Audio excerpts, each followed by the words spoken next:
In this video, we're going to learn how to print make a series of honeycombs as well as a symmetrical bee. The materials you'll need are a pencil and eraser, 3 sheets of white paper, bubble wrap, craft paint and a foam brush or any kind of brush, Sharpie or black marker, colored pencils or whatever you'd like to color with, scissors and a glue stick, and a hexagon to trace. If you do not have the bubble wrap, skip the beginning of this video. So what is symmetry? Something is symmetrical when it is the same on both sides. A shape has symmetry if a central dividing line can be drawn on it to show that both sides of the shape are exactly the same. Once you know this simple definition, you'll begin to see symmetrical creations everywhere, both in nature and in art. Symmetry in art is when the elements of a painting, drawing, or sculpture balance each other out. Designs most pleasing to the human eye are often symmetrical. You may not realize it, but your brain is busy working to seek out symmetry when you look at art. There are several reasons for this. The first is that we're just hardwired to look for it. Our ancient ancestors may not have had a name for it, but they knew that their own bodies were basically symmetrical. For example, look at your face in the mirror and imagine a line straight down the middle. You'll see both sides of your face are symmetrical. The second reason why symmetry in art is such a big deal has to do with the way our brains process information. One example is when we're taught to read and write. We start from left to right. Our first step in creating our honeycomb pattern is you're going to need a piece of bubble wrap, 2 pieces of paper on a messy mat, and any kind of craft paper and foam brush or paintbrush that you have. Now you want to cut it down to size to approximately the size of your paper or just a little bit bigger. Next, pour whatever color paint you're going to use onto a paper plate. Now I chose orange and yellow, but you can be creative and use whatever colors you think might be fun for your honeycomb. Once you have the colors that you chose, you are going to want to make sure to paint on the textured side, not the smooth side. So lay it down and then just simply apply the paint in any random pattern, covering the entire surface of the bubble wrap.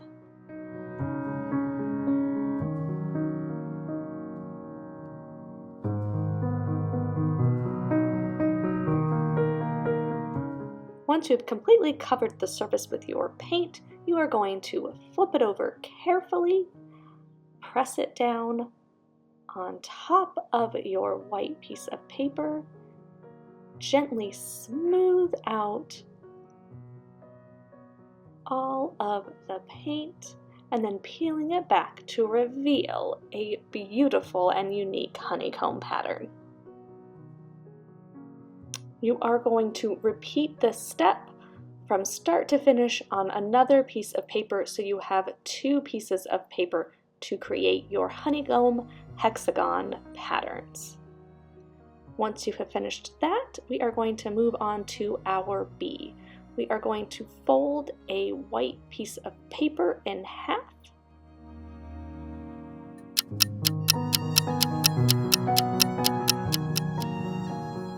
While those dry, we are going to begin work on our symmetrical bees by folding a piece of paper in half. Where our seam is, or where it folds, is where we're going to begin drawing our bee. We're going to be using a series of shapes and lines to create our bee. First, we are going to draw a big circle for part of our bee's body. So start with a big curved line a little bit above the center of your paper.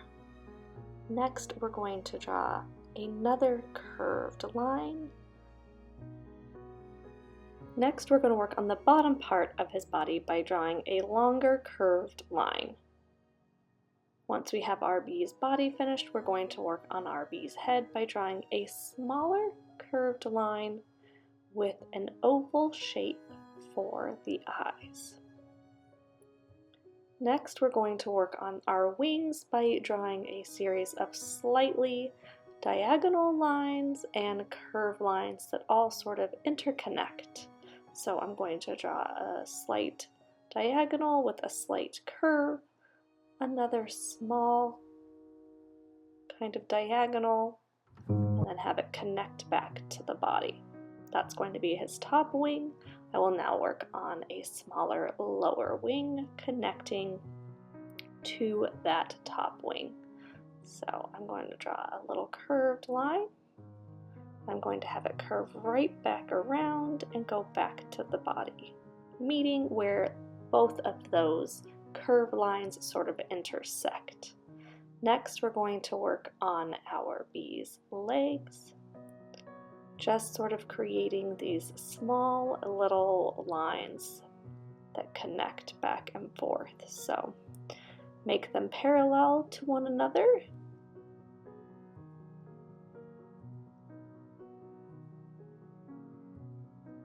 And then coming down to a smaller point for the legs. We're going to draw one more at the top of our bee. I draw with a long curved line, a smaller little line, and then just a couple more curved lines till it connects to our bee's body.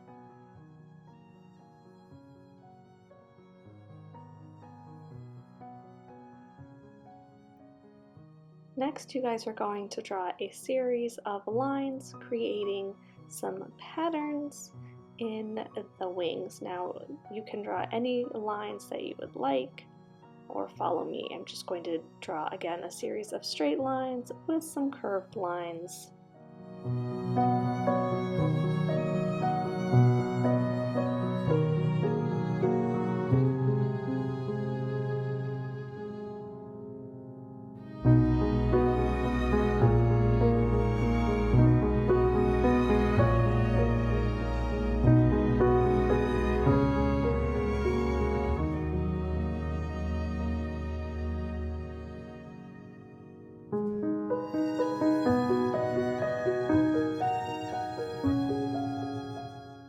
After I'm finished drawing the lines in the wings that I would like, I'm going to add a little antenna on the top of my bee's head, drawing a little curved line that goes around and comes back and meets by the eye. And then I'm going to give it some zigzag sort of lines in the body to create sort of those stripes that you think of that a bee has. And we've talked about texture before, so we want to make him look a little fuzzy by drawing some implied texture or zigzag lines. Once you have finished drawing all those lines, you're going to trace over them one more time with your pencil, making sure that you leave a good amount of graphite onto that piece of paper. Once you're finished tracing all of those lines, again making them nice and dark, open up your drawing. You're going to fold it back in half the other way, covering your design you just drew. And then you are going to go back over and trace all of those lines, making sure that that graphite rubs off onto that other piece of paper. That is going to help create a symmetrical design for you to trace, making sure that they both look exactly the same on each side.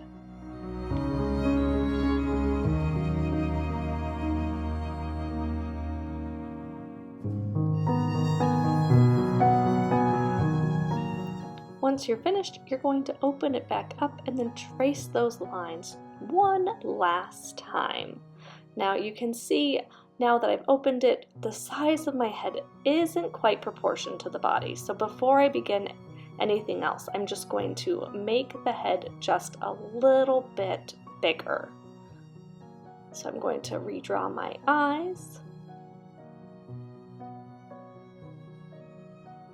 and fix that proportion just a little bit.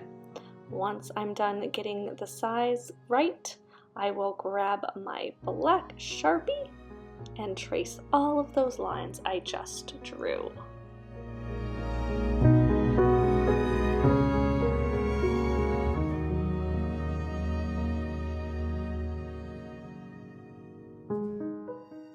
Once I'm finished coloring in my bee and with all of the black, I'm going to then use my colored pencils and start coloring in the bee's body. Now you can use markers or crayons, whatever you have to color. I also like to incorporate a little bit of value, which is anything from light to dark. So I will use my darker yellow, light orange on one side and lighten it up as I go to the other side. Next, we're going to want to cut out our bees. So you're going to go nice and slowly. I like to leave a little room around the edges and not quite cut on the line. That is because some of these areas are very small and they can be a little tricky to cut around. Take your time, cut around your bee.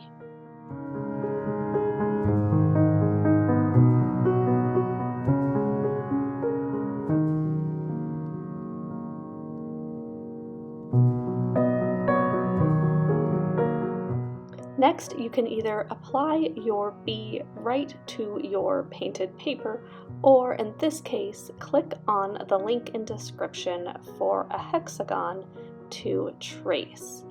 This will just add another level of visual interest to your composition. So go ahead and trace them onto your paper. You can typically fit anywhere from 3 to 4, depending on how big they are, on your piece of paper, and then cut them out.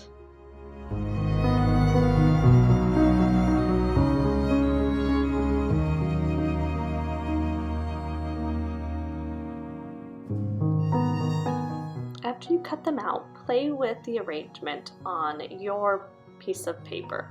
You can choose any color construction paper to place them on or white paper. After you get a composition that is interesting to you, go ahead and grab your glue stick and glue them on.